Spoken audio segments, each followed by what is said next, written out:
கிறிஸ்துவுக்குள் பிரியமான சகோதர சகோதரிகளே, உங்கள் யாவரையும் இயேசு கிறிஸ்துவின் இனிதான நாமத்தினாலே வாழ்த்தி வரவேற்கிறேன். தேவனுடைய வார்த்தை சொல்லுகிறது, சத்தியத்தையும் அறிவீர்கள், சத்தியம் உங்களை விடுதலையாக்கும் என்று சொல்லுகிறது. இன்றைய சிந்தனைக்கு எடுத்துக்கொண்ட வேத வசனம் எபேசியர் 1:3. நம்முடைய கர்த்தராகிய இயேசு கிறிஸ்துவின் பிதாவாகிய தேவனுக்கு ஸ்தோத்திரம். அவர் கிறிஸ்துவுக்குள் உன்னதங்களிலே ஆவிக்குரிய சகல ஆசீர்வாதத்தினாலும் நம்மை ஆசீர்வதித்திருக்கிறார். நம்முடைய கர்த்தராகிய இயேசு கிறிஸ்துவின் பிதாவாகிய தேவனுக்கு ஸ்தோத்திரம். அவர் கிறிஸ்துவுக்குள் உன்னதங்களிலே ஆவிக்குரிய சகல ஆசீர்வாதத்தினாலும் நம்மை என்ன செஞ்சிருக்கிறாரா? ஆசீர்வதித்து இருக்கிறார். ஆசீர்வதித்து இருக்கிறார்னா என்ன அர்த்தம்? ஆசீர்வதிச்சு முடிச்சிட்டாரு. அவரோட பார்வையில கொடுக்கப்பட்டாச்சு. உங்க சூழ்நிலைகளுக்கு மத்தியில இதை நீங்க அறிந்து கொண்டு அதை நீங்க தாழ்மையா ஏற்றுக்கொள்ளும் போது, எப்படிப்பட்ட சூழ்நிலையில இருந்தாலும் அதை மேற்கொள்றதுக்கு அந்த வல்லமை போதுமானதாக இருக்கிறது. ஹல்லேலூயா, பிரைஸ் தி லார்ட். இந்த இடத்துல நீங்க என்ன செய்யணும்? அதை அறிந்து கொள்ளணும். ரெண்டாவது, அதை தாழ்மையா என்ன செய்யணும்? ஏற்றுக்கொள்ளணும். அதனாலதான் இயேசு கிறிஸ்து தம்மை விசுவாசித்த யூதர்களை நோக்கி சொல்றாரு, நீங்க சத்தியத்தையும் அறிவீர்கள், சத்தியம் உங்களை என்ன செய்யும்? விடுதலையாக்கும். அவர் சொல்லியிருக்கலாம் இல்லையா, நீங்க அழுது மஞ்சாடி ஜெபியுங்கள், உங்களுக்கு விடுதலை கிடைக்கும்னு சொல்லியிருக்கலாம் இல்லையா? அதுக்காக நீங்க ஜெபிக்க கூடாதுன்னு நான் சொல்லல, நீங்க தவறா புரிந்து கொள்ளாதீங்க. ஜெபம் தேவை. அந்த ஜெபமும் சத்தியத்தின் அடிப்படையில இருந்தாதான் நீங்க என்ன செய்ய முடியும்? பெற்றுக்கொள்ள முடியும். அவருக்கு நீங்க நன்றி சொல்லி, அவரை ஆராதிச்சு, அவரை துதிச்சு, சூழ்நிலைகளுக்கு மத்தியில நீங்க தனியா இல்ல, அவர் உங்களோடு கூட இருக்கிறார்னு சொல்லி இத விசுவாசத்தோடு நீங்க ஜெபம் பண்ணணும். அழுது புலம்புகிற ஜெபம் இல்ல. என்ன வார்த்தை என்ன சொல்லுது? நான் உன்னை விட்டு விலகுவதும் இல்லை, உன்னை கைவிடுவதும் இல்லை. நான் உன்னை விட்டு விலகுவதும் இல்லை, உன்னை கைவிடுவதும் இல்லை. அப்படின்னா என்ன அர்த்தம்? நான் உன் கூடவே இருக்கிறேன்னு அர்த்தம். நான் உன் கூடவே இருக்கிறேன் அப்படின்னு சொல்றவர்கிட்ட நீர் இறங்கி வாரும் அப்படின்னு நம்ம அழுதோம் அப்படின்னா அதுக்கு என்ன அர்த்தம்?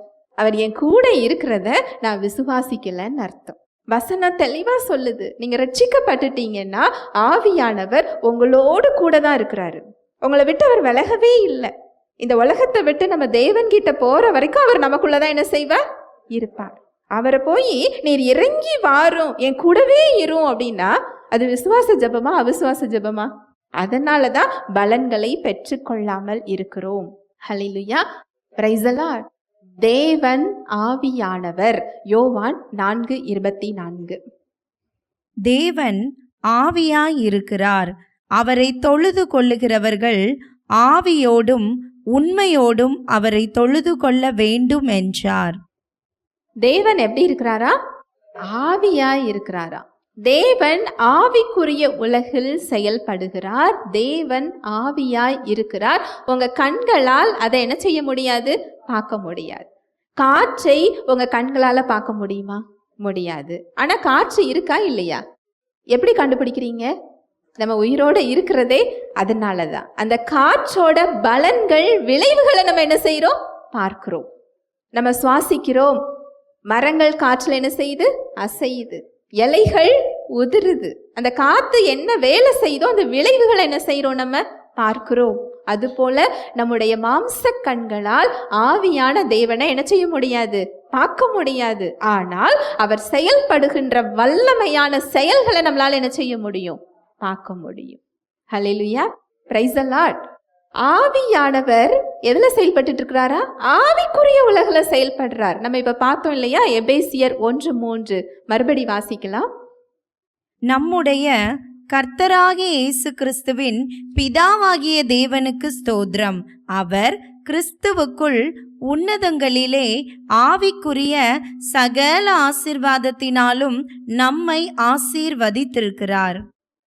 அவர் கிறிஸ்துவுக்குள் உன்னதங்களிலே ஆவிக்குரிய சகல ஆசிர்வாதத்தினாலும் நம்மை என்ன செஞ்சிருக்கிறாரா? ஆசிர்வதித்திருக்கிறார். இது ஆவிக்குரிய ஆசிர்வாதங்கள், ஆவிக்குரிய வடிவில் இருக்கு. அதுக்காக எனக்கு சரீரத்துக்கு இந்த ஆசிர்வாதம் கிடையாதா, என் வாழ்க்கைக்கு இந்த ஆசிர்வாதம் கிடையாதா, என்னோட சிந்தனையில உள்ள விடுதலைக்கு இது கிடையாதா, பொருளாதாரத்துக்கு கிடையாதான்னு யோசிக்காதீங்க. ஆவிக்குரிய உலகில் இருந்து ஆவிக்குரிய தேவனால் நாம் உண்டாக்கப்பட்டவர்கள். உங்களுக்கு வாழ்க்கைக்கு தேவையான எல்லா விடுதலையும் ஆவிக்குரிய வடிவில் உங்களுக்குள்ளதான் அது என்ன செய்யுது இருக்குது.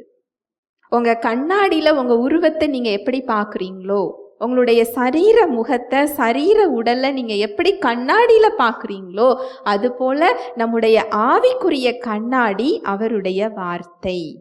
உங்க முகம் எப்படி இருக்குன்னு சொல்லி கண்ணாடியில பார்ப்பீங்க இல்லையா? அது சொன்னா நீங்க நம்புறீங்களா இல்லையா? நம்புறோம். அதே போல ஆவிக்குரிய கண்ணாடி எதுதான்? அவருடைய வார்த்தை தான். அந்த கண்ணாடி சொல்லுது, உங்க ஆவியில நீங்க எல்லா ஆசீர்வாதத்தினாலே நீங்க என்ன செஞ்சிருக்கிறீங்க? ஆசீர்வதிக்கப்பட்டிருக்கிறீங்க.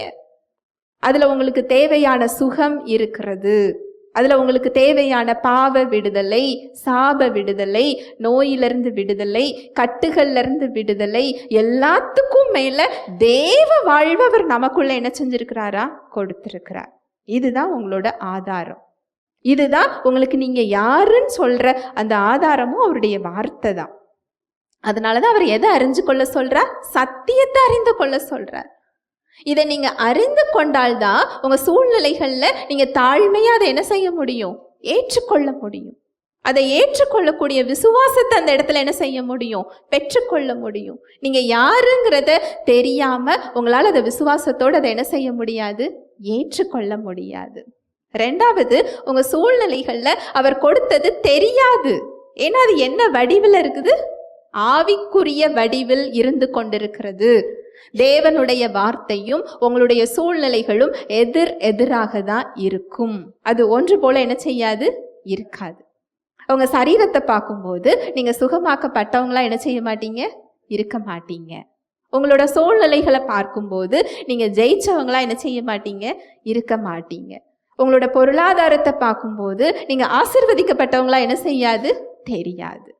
ஆனா அவருடைய வார்த்தை இதெல்லாம் நீங்க பெற்றிருக்கீங்கன்னு என்ன செய்யும்? சொல்லும். இந்த இடத்துல அதை பெற்றுக்கொள்ளக்கூடிய விசுவாசமும் வேணும், தாழ்மையா அதை ஏற்றுக்கொள்ளக்கூடிய மனசும் உங்களுக்கு என்ன வேணும்? வேணும். இந்த ரெண்டையும் நீங்க அவர் வார்த்தையிலிருந்து தான் பெற முடியும். அதுவும் அவருடைய வல்லமை தான். நம்மளோட சொந்த வல்லமையில அதை என்ன செய்ய முடியாது? நம்ப முடியாது. அவருடைய வார்த்தையில இருந்து அந்த விசுவாசத்தை பெற்றுக்கொண்டு தாழ்மையாக அந்த வார்த்தைகளை நம்ம பிடித்து கொள்ளும் போது எப்பேற்பட்ட சூழ்நிலைகளாக இருந்தாலும் அதை மாற்றுவதற்கு அவர் வல்லமையுள்ளவராக இருக்கிறார். எங்கேயாவது ஆடு மேய்க்கிற சிறுவன் ராஜாவா மாற முடியுமா? தாவீது ராஜா அங்க என்ன செய்யறார்? ராஜாவாக்கப்படுகிறார். அடிமையாக இருந்த யோசேப்பு எகிப்துக்கு அதிபதியா என்ன செய்யறாரு? மாற்றப்படுறாரு. நீங்க வேதத்தை எடுத்து பாருங்க. அவர் உயர்த்திய ஒவ்வொரு தேவ மனிதர்களும் அவங்க இருந்த நிலைமையில இருந்து அங்க தேவன் கொண்டு போன நிலைமையை பார்த்தீங்கன்னா ரொம்பவே எதிராக இருக்கும். இந்த இடத்துல அந்த தேவ மனிதர்கள் செஞ்சது என்ன செஞ்சாங்க? தாழ்மையா அவருடைய வார்த்தையை என்ன செஞ்சுக்கிட்டாங்க? ஏற்றுக்கொண்டாங்க. அதுதான் அவங்க செஞ்சது. அவரோட இணைஞ்சு இருந்தாங்க, அந்த உறவுல இருந்தாங்க, அந்த விசுவாசத்தை பெற்றுக்கொண்டாங்க. அங்க இஸ்ரவேல் ராணுவமே கோலியாத்தை பயந்து ஓடுது, ஓடி ஒளியுது. அங்க தாவீது என்ன சொல்றாரு?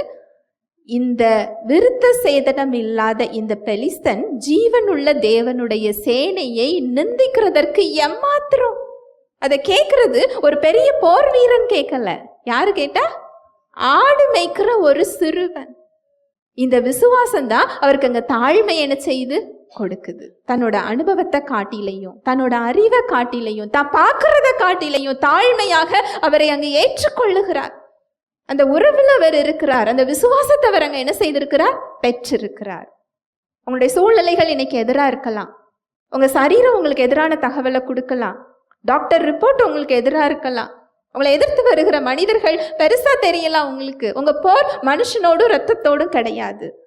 உங்க போர் உங்க சரீரத்தோடு கிடையாது. உங்க போர் உங்களோட சூழ்நிலைகளோடு கிடையாது. உங்க போர் தேவனை நம்ப விடாமல், அவர் வார்த்தையை ஏற்றுக்கொள்ள விடாமல், அதை தாழ்மையாக அதை பெற்றுக்கொள்ள விடாமல் தடுக்கிற எண்ணங்களோடு தான் உங்களுக்கு என்னது? போர். எதிராக தான் இருக்கும். அவருடைய வார்த்தையும் உங்க சூழ்நிலைகளும் ஒன்று போல என்ன செய்யாது? இருக்காது. ஹல்லேலூயா, பிரைஸ் தி லார்ட். உங்க முன்னாடி ஆனா ஒரு தீர்மானம். நீங்க எப்படி உங்களை பார்க்க போறீங்க? சூழ்நிலைகளின் அடிப்படையில் பார்க்க போறீங்களா? உங்க அனுபவங்களின் அடிப்படையில் நீங்க பார்க்க போறீங்களா? நீங்க படிச்ச அறிவின் அடிப்படையில் பார்க்க போறீங்களா? இல்ல டாக்டர் சொன்ன ரிப்போர்ட்டின் அடிப்படையில் பார்க்க போறீங்களா? இல்ல தேவன் உங்களை பார்க்கிற விதமாக நீங்க பார்க்க போறீங்களா? ஹல்லேலூயா, பிரைஸ் தி லார்ட். இந்த தீர்மானம் உங்களோடது தான். இதை தான் தாழ்மையா அவர் ஏற்றுக்கொள்ள சொல்றார். இந்த தாழ்மை தான் கிருபை என்ன செய்யுமா? அதிக அளவு வெளிப்படுத்துமா. ஹல்லேலூயா, பிரைஸ் தி லார்ட். பரிசுத்த ஆவியானவர் தாமே தேவ வார்த்தையோடு கூட உங்கள் யாவரோடும் இடைப்பட்டார் என்பதை விசுவாசிக்கிறேன். தேவ வார்த்தையில் சொல்லப்பட்ட சத்தியத்தின்படி சிந்திக்க, செயல்பட இன்று நாம் தீர்மானம் எடுப்போம். தேவனுடைய கிருபையும் சமாதானமும் உங்கள் அனைவரோடும் கூட என்றைக்கும் இருப்பதாக. ஆமேன்.